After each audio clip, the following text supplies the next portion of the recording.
We began our sermon series entitled Journey Through Lent with Strangers, Aliens, Refugees, and Immigrants a few weeks ago, and so far so good. Still have a job. That's good. I know that's not been an easy topic for many of us, topic that we have to address in these times. I know the conversation around the table can become heated, and we've often decided that for the best interest of everyone, it's not a topic for conversation. As one author writes, immigration arouses fierce passions, but Americans feel a special skiddiness and ambivalence about the subject. Our self-contradictions abound. Defining ourselves as a nation of immigrants, we also view immigration as an issue, as a threat. Defending our autonomy, we also invite millions of strangers to come here, transforming our society. Demanding secure borders against illegal workers, we also advocate for free movements of good and technology and capital. So I'm not going to pretend to discount the passion on the topic that this creates. I'm not going to ignore the pros or the cons, dismissing those arguments. But they don't lead to stability. They rather lead to mistrust and dysfunction. But if we are going to live more Christ-like lives, it is this conversation that needs to occur, and the Exodus story invites us to enter into it. So we learned that first, that hospitality is a core value of God's people and a core value of God's nature.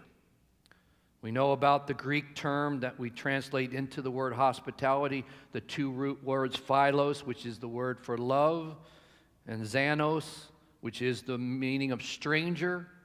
The love of stranger is hospitality.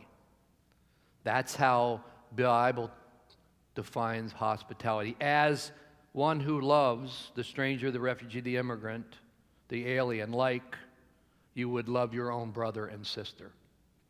That's what it means biblically, to love like you would love your own brother or sister. Last week, we heard about the two midwives, Shiphrah and Puah, two ordinary women who chose to do something extraordinary. They rejected Pharaoh's instruction and went against the very strong and dangerous political tide, and they made a choice to disobey Pharaoh's decree. Their trust in God surpassed their fear of the human king. So Shiphrah and Puah remind us that hospitality is a holy calling. That's our second point. These two women act in redeeming, life-giving ways and affirm life and follow the mandate to love your neighbor. So far in the journey, we can say these two things. Hospitality is a holy calling. So now we turn our attention to the story in Exodus this morning. And first, I realize it's been a very, very, very long time since I sat with this text. But I know it by heart. I can act it out, too. But I don't know it in the literal sense. It's stuck in my brain, neurons. Somewhere up there, it's stuck in my brain. It's so familiar, enough intrigue, enough suspense, enough irony, enough compassion. And when you add a happy ending, it's memorable. And I guess that's why we remember the story of Moses so well. But in brief, let me remind you that this is the conclusion of a chain of evil decisions which began back in Exodus 1:8. It's when the king arose in power who did not know Joseph. This new Pharaoh denied the very one who saved Egypt and Israel in previous generations. And not knowing shifts the state and national affairs to a very dangerous place. It's a very dangerous place if you are one of Abraham's children, because Pharaoh sees them now as a threat to his security and sovereignty. Now, I want you to notice what is not present in both of these stories. There's no dramatic encounter with God in this passage. None of the stories have God visibly present. Shiphrah and Puah, the infant Hebrew males are not saved because God held their hands back. They were saved because these women trusted God and did not fear the king. The infant Moses is not saved because God did anything, but rather because Pharaoh's daughter, the princess, dealt kindly. She was filled with compassion and thwarts Pharaoh's evil. I heard it once said that God of the Exodus is a God who is silent, a God who whispers, a God invites, a God who nudges, and a God who shouts. And in these stories that we hear so far, it is a God who is silent. But hear this. God works through ordinary people who become very highly effective against the ruthless forms of systemic power. And God does not use the kind of power that we use. Hospitality is to welcome the stranger, the alien, the refugee, the immigrants, loving them as a brother and sister. It's our holy calling to be people who embody hospitality.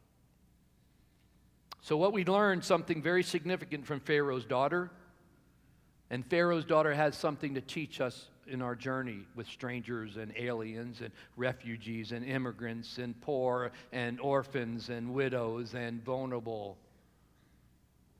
It reads in verse 6, when she opened it, she saw the child and he was crying, and she took pity on him.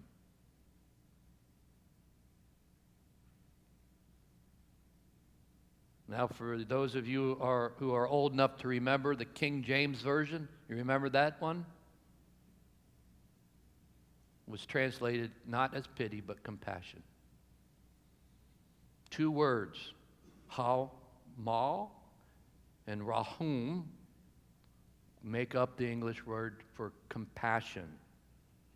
And in a broader sense, these words is to show pity, to show love, to show mercy. So what we learn from the princess, the king's daughter, is the notion of a heart filled with compassion.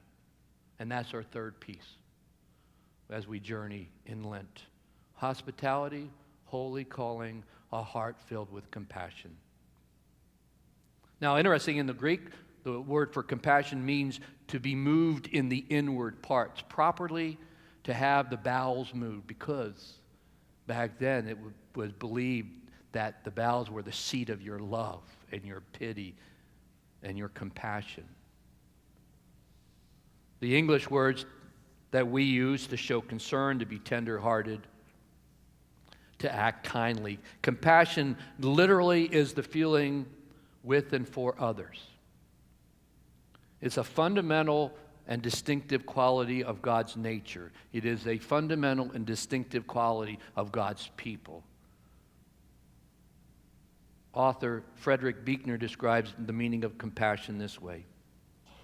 Compassion is sometimes the fatal capacity for feeling what it is like to live inside someone else's skin. It is the knowledge that there can never really be any peace and joy for me until there is peace and joy finally for you too. So the Bible defines the meaning of compassion in several ways. It means that we are to speak for those who cannot speak for themselves. It means we are to defend the rights of the poor and needy, Proverbs 31. And we do this by taking action instead of just talking. John 1:3 says, our love should not just be words and talk. It must be true love, which shows itself in action. Compassion is something lived out. It is something that we embody. Embodiment is a tangible, visible form of an idea, quality, or feeling. So as the beloved, we are invited to live having hearts filled with compassion.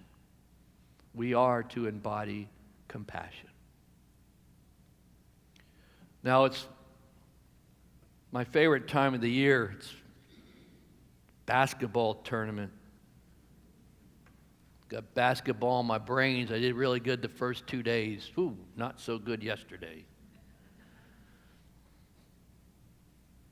I remember a story a few years ago about a young man named Corey Wiseman, and it was in February of 2012 that Corey led the basketball team of Gettysburg College out on the basketball court for this last game. 4 years earlier, Corey had suffered a stroke that left him paralyzed on the left side, and for 4 years, instead of practicing on the basketball court, Corey spent the time in rehab, finally able to walk with a limp, but still never going to play basketball. Now, the coach wanted to give Corey a few seconds on the court because he was a senior. So they nominated him captain, and he led the starting five out on the court for the first and last time for the Gettysburg College. And knowing the struggle just to be there, the crowd and players both greeted him with wild applause. The Gettysburg coach gave him a few seconds on the court before putting him back on the bench. But with 1 minute left to go, Gettysburg was ahead, and the coach sent Corey back on the court. So the opposing coach, you know what he did? He called timeout and instructed his players to foul Corey. So that's a generous act because that's points for the other team. But it also meant that Corey would be given 2 shots at the basket. So Corey takes his place at the free throw lines. He does his little routine. He feels the weight of the ball in his hands. He lifts, he shoots, misses it badly. Air ball. I mean, you can even hear the air ball. It was that bad. But he had another shot, and this time he took the basketball and felt the weight of the ball. He lifts, he shoots, and this time the ball flies, and it goes right through the hoop, and the crowd goes crazy. So later on, the assistant president wrote a letter to Washington College and said, "Your coach, along with his staff and student athletes, displayed a measure of compassion that I have never witnessed in 30 years of involvement in athletics. Heart-filled compassion makes a difference." Someone whose heart is filled with compassion cannot negate the hurting world. People are plagued with hardship and despair and discouragement. Some are stuck with illnesses and injuries. Some are dealing with the stigma and scars of sexual abuse. Some are living in the darkness of addiction, the inability to cope. Some have had their voices muted, suppressed. Some are oppressed out of fear. Some come from different countries. They speak different languages. They have different sexual orientation. They have different beliefs. But as believers, we are invited to be compassionate. Compassionate toward those who are taking care of mothers and fathers in nursing homes. Compassionate toward those who pick up our yard waste. Compassionate for those who serve us meals at the restaurants. Those who are fighting for our country throughout the world. Compassion is more than a good idea. It is who we are as God's beloved. We are people with heart-filled compassion. So with heart-filled compassion, our eyes can be opened to see the stranger, the alien, the refugee, the immigrant. With hearts filled with compassion, we can identify with others. With hearts filled with compassion, we can be for and act for the stranger. So what I would suggest is hearts filled with compassion helps us to live more like Christ every day. Loving those like you would love your brother or sister. Loving those we care about. It's our holy calling.